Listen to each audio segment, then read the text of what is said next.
สบายดีทุกๆคนวันนี้ข้าพเจ้าจะมารีวิวเกี่ยวกับเว็บไซต์ของ A4 Bitcoin นะเจ้าคือข้าพเจ้าจะมารีวิวว่ามีเมนูอย่างไรแล้วก็มีส่วนใดๆที่สำคัญก็คือตัวนี้จะเป็นหน้าต่างของ A4 Bitcoin นะเจ้าก็คือตัวนี้ก็คือใช้สำหรับการซื้อนี้จะมีอยู่2แบบก็คือซื้อแบบคำสั่งจำกัดแล้วก็ซื้อด้วยราคาตลาดตัวนี้เนาะ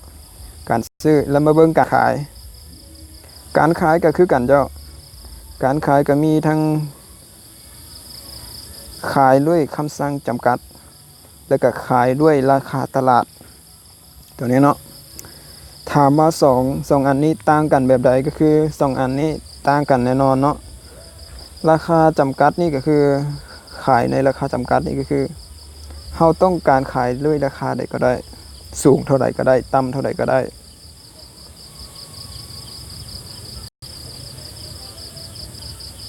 ส่วนราคาท้องตลาดตัวนี้ก็คือ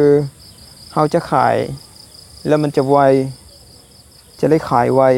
แต่ต้องเปลี่ยนราคาตามท้องตลาดของเว็บ A4 Bitcoin เท่านั้นก็คือจะได้ไวดีแล้วเราจะเลื่อนลงๆเนาะตัวนี้ก็คือเป็นคำสั่งจำกัดนะเจ้าคือตัวนี้จะเป็นสมมุติเราขายด้วยคำสั่งจำกัดนะเจ้านี่เจ้าขายด้วยคำสั่งจำกัด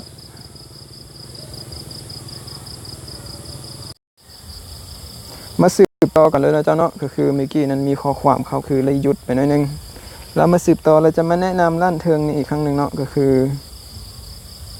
ตัวนี้แม่นหยังตัวนี้แม่นหยังเขาไปติ๊กด้วยกันเลยเจ้าตัวนี้ก็คือมันจะมี2คำสั่งมันบ่ตอนที่เราขายนะก็คือสมมุติเราขายด้วยคำสั่งจำกัดขายด้วยราคาตลาดแม่นบ่เจ้าถ้าเราอยากรู้ประวัติของตลาดเราก็ติ๊กตลาดแล้วก็กดดนไปตัวนี้เจ้าก็จะเป็นคำสั่งของตลาดนี่เจ้าเนาะ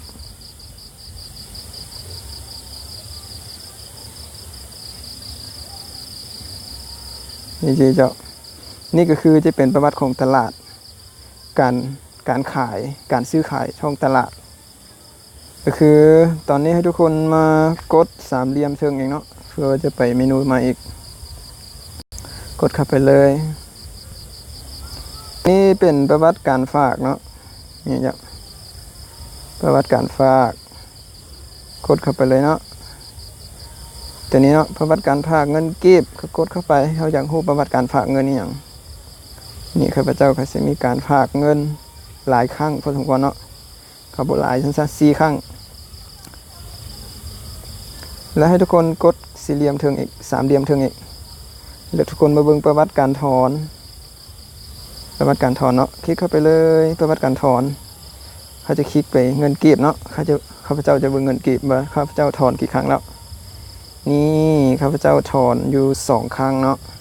ครั้งหนึ่ง15,000ครั้งหนึ่ง25,000นี่จำนวนเงินที่ส่งก็คือสำเร็จแล้วมาคลิก3เหลี่ยมอีกครั้งนึงใกล้จะหมดแล้วตัวนี้ก็คือตัวนี้เป็นประวัติเจ้าของบัญชีก็คือเป็นเจ้าของ account ถ้าอยากรู้ก็คือคลิกเข้าไปเลยเจ้าคลิกเข้าไปเลยตัวนี้เนาะตัวนี้จะเป็นข้อมูลส่วนตัวตัวนี้จะเป็นการเชิญตัวนี้จะเป็นการซัพพอร์ตของเว็บไซต์ตัวนี้จะเป็นรายละเอียดของธนาคารโอเคเนาะแต่ตัวนี้ข้าพเจ้าจะแนะนำตัวนี้ให้เนาะก็คือเป็นการแนะนำให้คนอื่นสมัครโดยลิงก์ของเขากดเข้าไปเลย Affiliate กดเข้ามาเลยเนาะตัวนี้ก็คือจะเป็นที่อยู่เว็บไซต์ของเราเนาะก็คือเป็นที่อยู่เว็บไซต์ของเจ้าของบัญชีนั้นก็คือถ้าผู้ใดต้องการที่จะก๊อปลิงก์ตัวนี้ก็คือก๊อปตัวนี้เนาะ Copy กดคำว่า Copy เนาะกดคำว่า Copy แล้วก็ไปแชร์มูให้ครูผู้ใดที่ต้องการที่จะส มัครบัญชีเนาะเพื่อว่าเขาสนใจซั่นซะแล้วก็ติ๊กตัวนี้เนาะเข้ามาที่หน้าการเปลี่ยนแปลงอีกครั้งหนึ่งโอ้เนาะข้าพเจ้าลืมเนาะก็คือข้าพเจ้าลืมวิธีการเปลี่ยนภาษาข้าพเจ้าจะมาแนะนำวิธีการเปลี่ยนภาษาให้ทุกคนเนาะก็คือให้ทุกคนคลิกขวามือถึงสุดอีก3 ขีดอีกคลิกเข้าไปเลยนี่เนาะทุกคนจะเห็นบ่เจ้าจะเห็นคำว่าทุ่งลาวบ่เจ้านี่เจ้าให้ทุกคนคลิกใส่คำว่าทุ่งลาวไปเลยเจ้านี่เจ้าจะมีอยู่2 อันนะเจ้านี่อันนึงนี่อันนึงถ้าผู้ใดต้องการที่อยากใส่ภาษาลาวก็กดทุ่งลาวถ้าผู้ใดต้องการใส่ภาษาอังกฤษก็กดทุ่งสหรัฐเนาะตัวนี้ก็คือข้าพเจ้าจะไม่แนะนำเกี่ยวกับบัญชีหรือว่าเกี่ยวกับเมนูอย่างต่างๆถึงเว็บ A4 Bitcoin ก็มื้อนี้ก็จะมาแนะนำแต่เท่านี้เนาะก็คือเป็นจังใดไปติดตามวิดีโอของข้าพเจ้าได้ในวิดีโอข้างหน้า